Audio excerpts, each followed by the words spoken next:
Shumë punonjës në vend, pavarësisht se janë në marrëdhënie formale pune, përballen me kontribute shoqërore dhe shëndetësore të papaguara në afat nga punëdhënësit e tyre.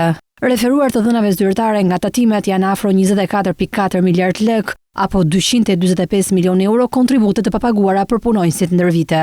Gjatë vitit 2024, borxhi krijuar rishtazi nga sigurimet shoqërore dhe shëndetësore të papaguara në afat është rritur me afro 19 milion euro, çka është shqetësuese për të punësuarit. Sipas ligjit, nëse punonjësit nuk derdhin kontribute, pavarësisht se janë në marrëdhënie punësimi, ato nuk njihen si vite pune për efekt pensioni. Ndërkohë, bizneset në vend kanë një vlerë totale detyrime shtatimore të papaguara në afat ndaj administratës statimore, që llogaritet në 162.5 miliard lek. Të dhënat e drejtorisë së përgjithshme të tatimeve tregojnë se pjesa më e madhe janë borxhet të trashëguara ndër vite, pasi gjendja e debis në datën 1 janar 2024 rezultonte 155.2 miliard lek, ndërsa në 31 dhjetor 2024 arriti në 162.5 miliard lek. Ndryshe, për gjatë vitit 2024, detyrimet tatimore kanë përsuar një rritje neto me 7.37 miliard lek apo 74 milion euro. Por si është i ndarë borxhi tatimor sipas zërave? Në stokun e detyrimeve të papaguara në afat ndarë sipas llojit të tatimit, TVSH peshën më të madhe në stokun e borxhit me 35%